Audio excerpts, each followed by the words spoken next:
안녕하세요, 여러분. 오늘은 연계사의 성립 근거 부분부터 살펴보겠습니다.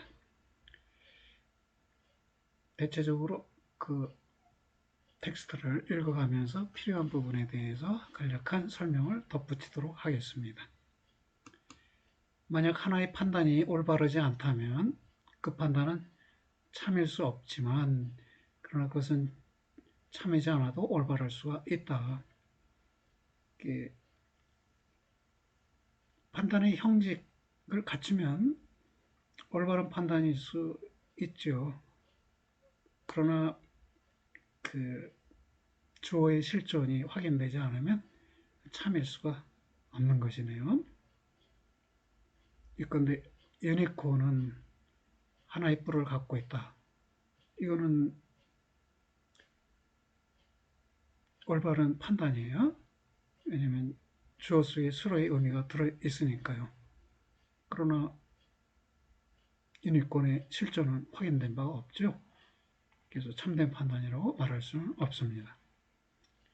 만약 하나의 판단이 참됨을 목표로 한다면 그것은 형식적이고 순수하게 논리적인 올바름을 넘어서서 현실적으로 실존하는 실제에 대한 하나의 적합한 표현을 성취하는 것을 목표로 한다. 이 점은 왜 현대의 한 논리학자가 고블로트라는 사람이 적절하게 말했듯이 모든 각각의 논리적 주장이 실존에 대한 하나의 가언적 판단을 전제하는지의 이유이다. 실존에 대한 가언적 판단이라는 것은 이런 것이죠. 만약 유니콘이 실존한다면 이게 가정이죠. 가정 판단, 가원 판단. 가정에서 언명하는 판단이라고 해서 가원 판단이라고 하는데요. 그래서 만약 유니콘이 실존한다면 유니콘은 뿔이 하나다. 이렇게 보아야 한다는 것이 고블로트의 견해인데요. 논리학 그 자체는 결코 이러한 최종적인 판단, 즉 실존에 대한 하나의 가언적 판단에 관심을 두지는 않습니다. 주어의 실존을 전제하는 수로적 판단을 성취하는 것과 판단을 참인 것으로 파악하는 것이 실천적으로 똑같은 것이라는 사실은 남는다. 그렇군요. 참인 판단이나 실존을 전제한 서술 판단이나 결국은 같은 것일 수 있다네요. 하나의 논리적으로 올바른 판단은 그것이 긍정하는 것이 현실적으로 있을 때, 그리고 그것이 부정하는 것이 현실적으로 있지 않을 때 참이다 라고 했습니다. 내가 피터는 아프다라고 말할 때 나는 피터를 아픈 방식에서의 존재로 직접적으로 파악하는데 곧 나는 그의 존재를 아픈 사람의 존재로 파악하는 것이다. 비동사는 참된 혹은 참됨을 의도하는 모든 귀속 판단들이, 서술 판단들이 또는 수로 판단들이 하나의 어떤 존재 방식, a certain way of being을 긍정하거나 부정하는 것을 목표로 하기 때문에 연계사로 사용된다. 간단히 말해 이다라는 것은 모든 귀속 판단들이 하나의 귀속 판단에는 수로를 주어에 귀속시키는 판단이라 그 말이고요. 그래서 수로 판단, 서술 판단 이렇게 불려지기도 합니다. 하나의 어떤 사물이 어떻게 있는지를 말하도록 의도되었기 때문에 올바르게 연계자로 선택되었다. 어떻게 있는지, 즉 존재 방식을 말하기 위해서 선택된 동사가 연계사로서의 비동사라는 것입니다. 만약 문제가 어떻게 있는지를 말하는 것에 대한 물음이라면 어떻게 있는지, 즉 존재 방식을 말하는 것에 대한 물음이라면 단적인 있음에 대해 말하는 것과는 다르게 많은 문제들이 일어나기 쉬운데 사물들이 많은 상이한 방식으로 있다는 바로 그 이유 때문이다. 현실적 실존에 관계되는 방식들만큼 그만큼 많은 수의 존재 방식들이 있다. 진료의 존재 방식, 형상의 존재 방식, 실체의 존재 방식, 불량, 성질, 능동, 수동 등과 같은 우연자들의 존재 방식이 있다. 있다라는 것은 반면에 있다라는 것은 어떤 것을 심지어 실존조차도 수로화하지 않는다. 그것은 실존을 정립하고 그래서 또는 단언하고 단적으로 언명하고 그래서 그러한 명제는 형식 논리 속에서 인용될 만한 어떤 업무도 갖고 있지 않고 다만 논리학자가 다루지 않는 명제들의 전체 부류의 한 사례로만 인용된다. 무엇이 있다라는 이 단적인 실존 판단은 논리학자들이 다루지 않는 명제에 해당한다는 것이네요. 다루지 않는 명제들의 예로서만 인용된다는 것입니다. 그러면 실존 판단의 가능 조건들인데요. 이렇게 내려가서요. 상이한 두 개의 진리가 각기 상식과 형이상하게 되어 있는 것이 아니다. 하나의 같은 진리가 많이 심오하거나 적게 심오하게 파악되어 있는 것이고 많이 판명하거나 적게 판명하게 정식화되어 있는 것이다. 상식적 진리와 형상학적 진리의 차이는 많이 판명하냐 적게 판명하냐 정도의 차이라는 것입니다. 사람들은 실존 판단을 만들기 위해 형이상학을 기다리지 않았다. 실존 판단들의 실존은 의심의 여지가 없지만 실존 판단들이 있다는 점은 의심의 여지가 없지만 그러나 형이상학자들이 해야 할 일로 남아있는 것은 실존 판단들의 가능성을 위한 조건들을 정의하는 일이다. 실존 판단의 가능성을 위한 두 가지 전제 조건은 첫째, 실제가 자신의 본질 이상으로 하나의 실존적 현실을 포함해야 한다는 점과 둘째, 인간 마음이 자연스럽게 그것을 파악할 수 있어야 한다는 것이다. 실존적 현실을 인간 마음이 파악할 수 있어야 한다는 것이네요. 실존은 본질 너머에 놓여 있기 때문에 추상적 표상 너머에 놓여 있는 것이지만 그러나 지적 지식의 범위 너머에 놓여 있는 것은 아니다. 왜냐하면 판단 자체는 지적 지식의 가장 완전한 형식이고 실존은 지적 지식의 고유한 대상이기 때문이다. 판단은 추상적 표상 이상의 것이네요. 그러니까 본질을 개체로부터 추상해냈을 때 그는 본질에 대한 추상적 표상이 되지만 그것에 대해서 그 본질에 대해서 있다라고 하면 이거는 판단이 되고요. 그러면 이 본질 속에 있다라는 실존이라는 것이 포함되게 됩니다. 달리 말해 한 개념의 현실적 대상은 항상 자신의 추상적 정의 이상의 것을 포함한다. 그 대상이 자신의 형식적 정의 이상으로 포함하는 것은 자신의 실존함의 현실이고 그리고 그러한 현실들은 본질과 표상을 초월하기 때문에 그것들은 판단에 의해서만 도달될 수 있다. 판단의 중요성이 말해진 것이네요. 판단을 통해서 비로소 우리의 마음은 실존함의 현실에 도달하게 되는 것이네요. 실제적 지식은 추상과 판단의 결합이다. 추상과 판단의 두 요소를 통해서 성립한다. 라고 말할 수 있습니다. 구체적 경험에 있어서 본질 자체가 구체적 실제의 한 부분을 떼어놓는 것임을 잊어서는 안 된다. 본질 형이상의 1차적 오류는 여기서 강조점은 구체적 실제의 이런 말이네요. 그러니까 본질은 구체적 실제에 속한 것이다. 비록 떼어놓아질지라도 여전히 구체적 실제에 속한 것이다. 본질 형이상학의 1차적 오류는 그 부분을 실제의 전체로 잘못 간주하고 본질들을 실제의 전체이자 실제의 가지성의 전체인 듯이 사변적으로 생각하는 것이다. 사변 철학이 되었다는 것이에요.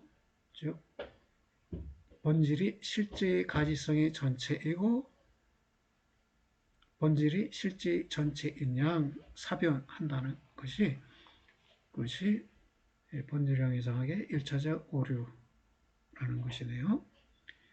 판단한다는 것은 바로 하나의 개념이 표현하는 그 무엇이 현실적으로 한 존재라는 것을 혹은 어떤 한 존재의 규정이라는 점을 말하는 것이다. 무엇이 있다라고 하거나 또는 무엇은 무엇이다. 어떤 것은 무엇이다 라고 말하거나 어떤 것이 있다라고 할 때 어떤 것은 한 존재이고 주어가 되는 것이고요. 어떤 것은 하얗다라고 하면 이 하얗다는 것은 어떤 것이라는 한 존재의 규정, 즉 수로가 되는 것이네요. 그래서 소설 판단과 실존 판단, 실존 판단과 소설 판단 두 종류가 있다는 것이네요. 판단들은 항상 파악된 어떤 본질들이 실존과의 연합의 상태나 분리의 상태에 있다는 것을 긍정하는 것이다. 그리고 그렇게 통합되어 있거나 분리되어 있는 것은 항상 실존인데 그 실제가 있는 방식이거나 실제가 있다는 사실이다. 실존 판단의 경우가 되면 후자의 경우에 있어서 즉 무엇이 있다라는 경우에 나의 심적인 현실은 알려진 사물의 실존적 현실에 정확히 응답한다. 오히려 그런 하나의 판단이 하나의 실존함의 현실적인 현실을 지적으로 반복한다고 말하도록 하자. 나와 대상과의 동화, 나의 실존과 대상의 실존 사이에 동화 내지 일치가 성립한다는 것입니다. 만약 내가 X는 있다라고 말한다면 X의 본질은 X 안에서 발휘하는 실존의 현실과 같은 실존함의 현실을 나의 판단을 통하여 발휘한다. 만약 내가 X는 있지 않다고 말한다면 나는 심적으로 X의 본질을 현실적 실존으로 분리하는데 왜냐하면 실존이 X에 현실적으로 속하지 않기 때문이다. 이 점은 왜 추상화가 실제적으로 하나인 것, 즉 본질 실존 규정들의 복합체를 부분적으로 올바르게 파악할 수 있는 반면에 판단은 실제에 있어서 하나인 것을 분리할 수 없는지의 이유이다. 그러니까요. 어떤 것이 있다라고 하면 있다는 어떤 것 전체를 정립하는 것이죠. 어떤 것의 일부를 정립하는 것은 아니죠. 그런데 어떤 것이 하얗다라고 하면 그것은 어떤 것 속에 하나의 규정인 하얗다라는 것을 파악하는 것이네요. 추상적 지식은 본질과 관계를 갖지만 그러나 판단은 실존과 관계를 갖는다. 1차적인 기능이 사물의 본성 자체를 살핀다 해도 마음의 또는 지성의 1차적 기능이 사물의 본성 자체, 즉 본질을 살핀다 해도 2차적인 기능은 사물의 있음 자체를, 즉 실존을 살핀다. 토마스의 인용문이네요. 그러나 두 기능이 모두 지식을 위해 동등하게 요구되는데 즉 본질의 추상과 실존의 판단, 이 두 가지가 동등하게 요구되는데, 실제적 지식을 위해서 그 지식은 항상 현실적 존재에 대한 하나의 인식이다. 따라서 추상적 인식과 판단 사이의 구분은 비록 기본적인 것이라 할지라도 결코 하나의 분리로 간주되어서는 안 된다. 추상화와 판단이 마음 안에서 결코 분리되지 않는 이유는 본질과 실존이 실제 속에서 결코 분리되지 않기 때문이다. 분리시키면 본질 형이상학이 출현한다는 것입니다. 본질은 하나의 생명선에 의해 현실적 존재에 묶여져 있으며, 만약 이 생명선이 끊어지면 본질은 죽어버린다. 어떠한 지식도 결코 그런 죽은 본질로부터 나오지 않게 된다. 그 본질의 대상이 실존하지 않는 경우, 그럼 실존하지 않는 대상에 대한 개념으로서의 본질, 거기에 관한 지식은 죽은 지식이다 라는 것이네요. 바로 이런 이유가 존재라는 관념을 옹호하는 근거이다. 즉 본질이라는 관념도 아니고 실존이라는 관념도 아니고 존재라는 관념을 옹호한다는 것입니다. 이 형이상학은 존재 형이상학이 되어야 한다는 것이에요. 실존 형이상학은 키에르케고르의 형이상학이 되었고요.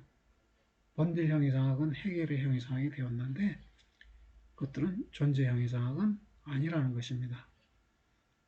토마스 아퀴나스는 아비첸나와 더불어 존재가 마음 안에 최초로 들어서는 것이라고 반복해 말하기를 좋아했고, 그리고 그 점은 참이다. 그러나 이것은 우리의 인식이 하나의 추상적 지식이라는 것을 의미하지 않는다. 최초에 나오는 것은 하나의 감성적 지각인데, 이것의 대상은 우리의 지력에 의해 직접적으로 존재로 알려지고, 그래서 아는 주관에 의한 이러한 직접적인 파악은 곧바로 이중적이고 보완적인 지적 기능을 방출한다. 즉, 첫째로 아는 주관은 주어진 대상의 무엇, 본질을 파악하고, 그 다음으로 그것은 그 대상이 있다는 사실을 판단하는데, 그래서 주어진 대상들의 본질과 그것들의 실존의 이러한 동시적인 재복합은 단지 이러한 대상들의 현실적인 구조를 승인할 뿐이다. 예. 그러면 우리가 어떤 것을 보고 저것은 사람이다 라고 하면 무엇을 파악한 것이죠? 그리고 나서 저 사람은 있다 라고 판단하면 그 사람의 실존을 판단한 것이네요. 그래서 감성적 지각과의 유일한 차이는, 판단에서는 단순히 실존하는 대상이 경험된다는 것 대신에 그런 대상들이 이제 지적으로 알려진다는 것이다. 감성적 지각이라는 말은 여기요, sense of perception 이랬는데요. 더러 질성은 sense perception 라고도 표현해요. 특정한 인식론자의 용어를 사용하지 않기 위해서 다양한 용어들을 사용하면서 저희가 말하는 것이 특정한 인식론자에 치우친 것이 아니다라는 것을 보여주려고 합니다. 모든 각각의 존재는 하나의 있다를 갖고 있는 것, 에세 하벤스이고, 그래서 만약 존재의 있음이 존재에 대한 우리의 인식 속에 포함되지 않는다면 그 존재는 하나의 존재로, 곧 하나의 있는 것으로 알려지지 않는다. 그래서 존재 일반이라면 실존 일반의 인식을 포함하고, 실존 일반의 인식은 존재가 있다라는 판단을 수반하므로 존재에 대한 실존이 배제된 순수하게 본질적인 인식이라는 관념은 자기 모순적이다. 존재가 있다, 존재가 실존한다는 판단의 토대를 두고 실존일반이라는 인식이 성립하고 이것에 토대를 두고 존재일반이라는 개념이 성립한다면 실존을 배제한, 그래서 순수하게 본질적인 그런 존재에 대한 순수하게 본질적인 인식이라는 관념은 자기 모순적이라는 것입니다. 그리고 존재는 자신이 포함하는 있음에 대한 판단을 통한 직접적 인정을 도도하게 요구하기 때문에 존재에 대한 인식은 자신의 본래적 권리로 본질적이면서도 실존적이다. 예, 우리가 통상 이 recognition을 인식이라고 번역을 하는데요. 질서의 용어법을 잘 생각해 보니까요. recognition은 인정이고요. cognition이 인식이고요. knowledge가 지식이고요. know가 알다이고요. 그래서 기존의 번역서와는 다르게 용어들을 달리 번역해서 이러한 텍스트를 만들어 봤습니다. 만약 철저하게 이해된다면 이러한 결론은 다른 한 결론을 포함하는데 그것은 형이상학적 사변 전체에 대해 결정적인 중요성을 지닌 것인데 곧 모든 실제적 지식이 본성상 본질적이면서도 실존적이라는 것이다. 본질과 실존을 놓치지 않은 지식이 실제적 지식인데 그것은 실제 자체가, 존재 자체가 본질과 실존으로 복합되어 있기 때문에 그렇다는 것이네요. 한 예를 들었는데요. 먼 곳으로부터 알아차리기 시작하는 것은 최초에 나에게 단지 하나의 존재일 뿐이다. 만약 그것이 더 가깝게 오면 나는 그것이 하나의 동물이라는 것을 알지만 그러나 그것은 여전히 한 존재이다. 그것으로 하여금 충분히 가깝게 오도록 하면 나는 그것이 한 사람이라는 것을 그 후에 최종적으로 피터라는 사람이라는 것을 알게 될 것이지만 그러나 알려지는 대상에 대한 이러한 연속적인 규정들은 한 존재에 대한 같은 수만큼의 점점 더 많이 규정된 지식들로 남는다. 그렇겠네요. 그러나 최초에 파악되는 것이 하나의 존재라는 것이에요. 최초에 파악되는 것도 존재이고 최후에 파악되는 것도 존재라는 것입니다. 그래서 존재로부터 시작해서 존재로부터 끝나는 인식론이 토미즘의 인식론이 되겠네요. 물론 더 많이 규정된 존재가 나중에 파악된 존재이긴 하고요. 존재는 그래서 지적 인식의 최고의 또 1차적인 대상일 뿐만 아니라 모든 각각의 다른 인식이 궁극적으로 그것으로 귀착되는 그런 인식이다.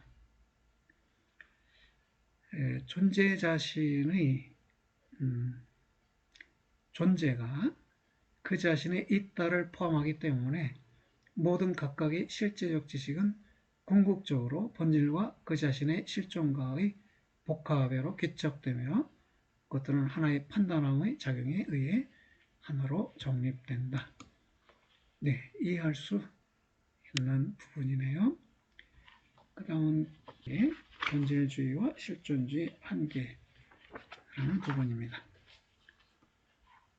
이런 존재의 실제론의 관점에서 볼 때, 토미즘의 존재 실존론의 관점에서 볼 때, 본질주의와 실존주의는 두 개의 상반된 그러나 동등하게 불만족스러운 추상들에 불과한 것으로 보인다. 본질들에 대한 우리 추상적 지식조차도 키에르케고르적인 낱말 의미에서 단순히 반영적이지는 않다. 지력들은 수동적으로 실제를 반영하는 거울들이 아니고, 그래서 개념들도 자신들의 대상의 단순한 수동적 반영들이 아니다. 개념들은 감각들이 표현하는 것보다 한층 더 아는 사람과 알려지는 사물의 공통적 현실을 표현한다. 즉 실존함의 현실을 표현한다는 것이네요. 그것은 인식 주체와 인식 대상에게 공통적인 것입니다. 아는 사람과 알려지는 사물의 공통적 현실을 표현한다. 실존함의 현실을 표현하는데 그것은 인식 주관의 현실이자 인식 대상의 현실이기도 하다라는 것입니다. 하나의 사물을 안다는 것은 하나의 지적인 방식에 있어서 그 사물이다라는 것이다. 사물과 동화된다는 것이고요. 그래서 그것을 표현하는 말이 사물과 지성의 일치, 아데크바치오 레이 에트 인텔렉투스라는 말인데요. 이것에 대한 고전적 논박은 이 정식이 모사론의 정식이다라고 해서 비판을 하는데요. 그러나 그런 논박은 심지어 본질의 지식이 거기서 두 개, 즉 지성과 사물의 실존함의 현실에 생생한 연합에 놓여 있는 그런 하나의 인식론에서는 결코 적용되지 않는다. 노에시스가 사유작용이죠. 사유작용에 관한 논의라고 해서 노에틱이라고 썼는데 인식론이라고 번역할 수 있습니다. 토미중에 있지만 사물과 지성의 일치가 인식 과정이자 지식이라는 것입니다. 추상적 본질들의 인식론을 반박할 수 없는 비판론에 대해 개방된 채로 있는데 추상적 본질들의 인식론은 비판받을 여지가 있는데 왜냐하면 그것은 본질들에게 있어서 가장 본질적인 것이 실존적 실제에 대한 바로 그것들의 관계라는 사실을 관계하기 때문이다. 본질들의 본질성은 실존적 실제에 관계한다는 것인데 이 점을 추상적 본질들의 인식론이 간과한다는 것입니다. 같은 이유로 인해 사물들의 실제로는 같은 반론들의 자신을 개방해 두고 있다. 그 사물들의 실제로는 실존을 실제 속에 집어넣는 대신에 실존 앞에 실제를 놓고 그래서 그것은 실존을 놓치기 때문에 실제도 놓친다. 사물들이 실제한다는 이 입장은 실존의 사실보다 사물을 우선시하고 그러면 사물에서 실존이 빠져버리니까요. 실존이 배제된 것이요. 그러면 실존이 배제된 사물은 참된 사물이 아니니까요. 그래서 실제로서의 사물도 놓친다는 것입니다.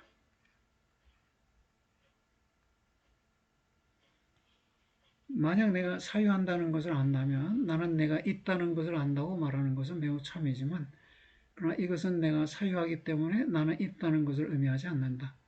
오히려 나는 있기 때문에 나는 사유한다. 지금 데카르트를 염두에 두고 반론을 전개하는 것이네요.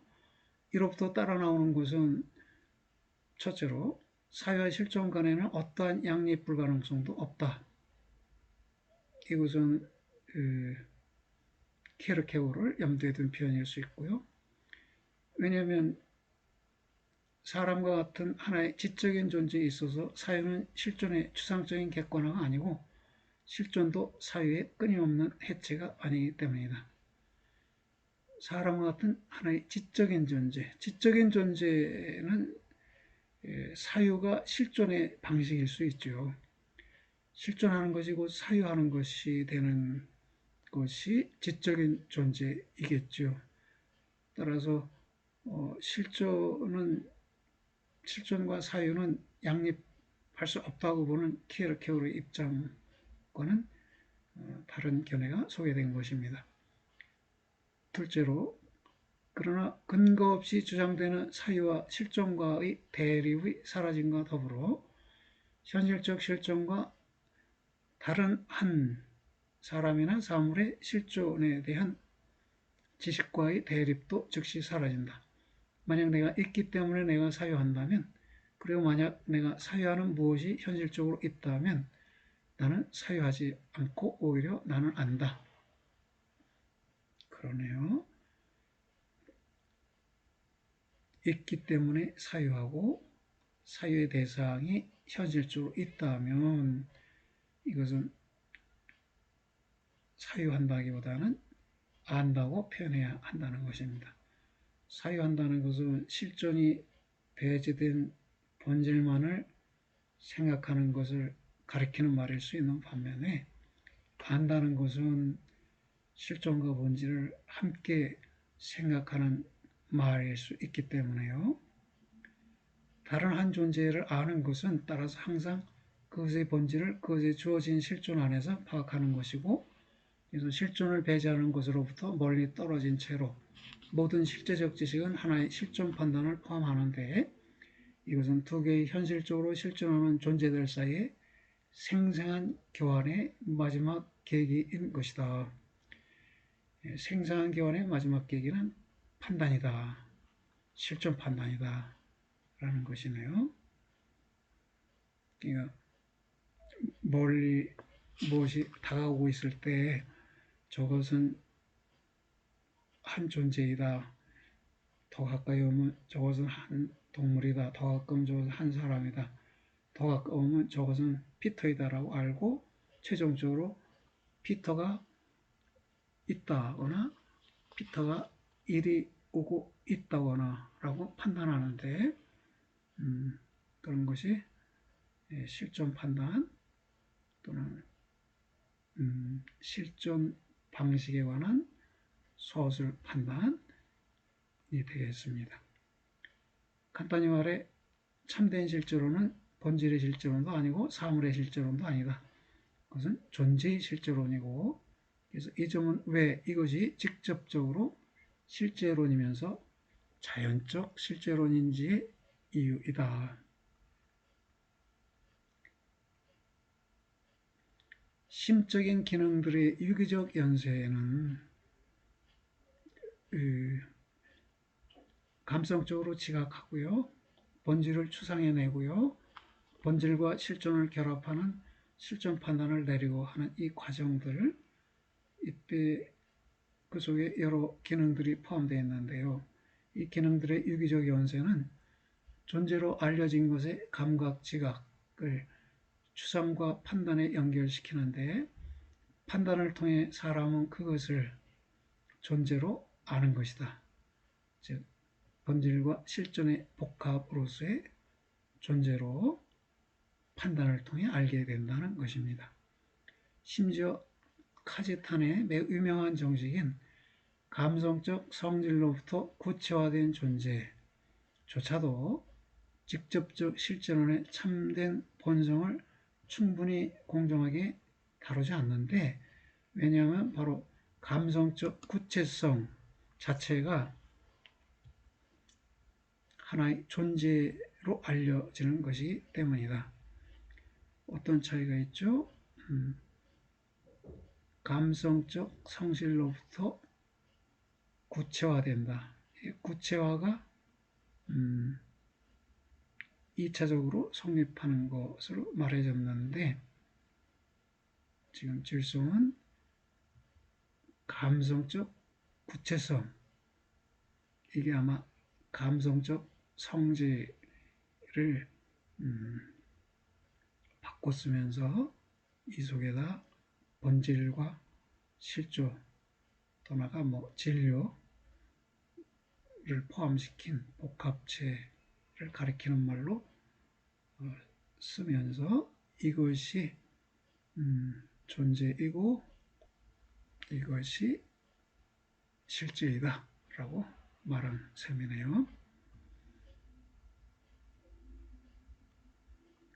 그러면 키에르케고르에 대해서 어떤 말이 남아있을까요? 할 말이 남아있을까요? 키에르케고르의 실존하는 주체와 같은 곧 자신의 실존이 자신을 여타의 모든 것들로부터의 최종적인 분리 상태로 밀어넣는 그런 실존하는 주체는 실제적으로 어디에도 없다. 어떠한 사람도 혼자가 아닌데, 왜냐하면 정신적 실체로서 사람이 혼자라면 그는 알 수 없을 것이고, 그래서 그는 정신적 실체로 있을 수 없을 것이기 때문이다. 정신적 실체라면 알 수 있고 알매 대상이 있고 그래서 혼자가 아니라는 것이네요. 만약 있다는 것이 사람에게 있어서 안다는 것이라면 즉 정신적 실체, 지적 실체에게는 있다는 것이 안다는 것이 되고, 있다는 것은 필연적으로 지적인 방식으로 다른 하나가 된다는 것이고, 그래서 나에게 있어서 다른 하나가 된다는 것은 바로 나 자신이라는 것이다.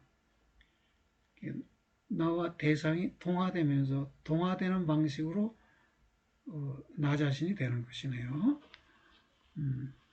동화되는 대상을 나의 것으로 삼아서 내가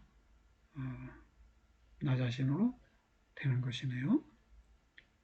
감각적 지각은 실존하는 지적 영혼들과 현실적으로 실존하는 사물들 사이에서 계속적으로 발생하는 생생한 교환이다. 그것은 사실상 두 개의 구분되는 실존함의 현실들의 만남의 지점이다. 이 점의 감성적 지각이 인간 지식의 제1원리인지의 이유이다. 지식은 존재의 지각 속에서 시작되고 지식의 끝, 즉 존재의 파악은 지각의 시작 속에 있다. 지각한다는 것은 실존을 경험한다는 것이고, 그래서 판단을 통해 그런 하나의 경험이 참이다라고 말하는 것은 실존을 안다는 것이다. 실존의 경험과 실존의 암, 지각은 실존의 경험이고 판단은 실존의 암에 해당하네요. 추상화가 아니라 판단이 대권을 장악하는 인식론은 있다가 현실성의 계열 속에서 대권을 장악하는 형이상학에 의해 필연적으로 요구된다. 하지만 그러한 철학은 존재의 철학으로 남는다. 본질주의가 실존을 가함한 존재의 형이상인 것과 마찬가지로 실존주의는 존재를 가함한 실존의 철학이다. 존재를 가함한,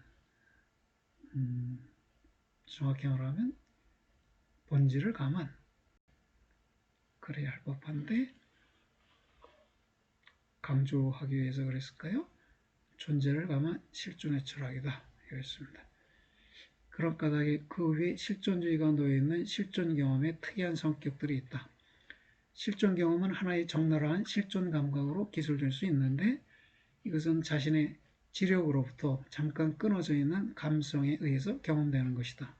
그것은 말하자면 아래로 향한 자기도취이고, 그 속에서 유한한 실존함의 현실들을 단지 그것들 자체에 있어서 느껴지는데, 곧 자신들의 본질에 전적으로 무관한 것으로, 그래서 모든 가지성을 빼앗긴 것으로 느껴진다.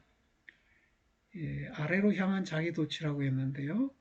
이 말은 사유를 버리고 개념을 버리고 본질을 버리고 실존 속에 머무는 것이니까 본질, 개념, 사유를 버린 것을 아래로 향했다. 이렇게 표현했고요.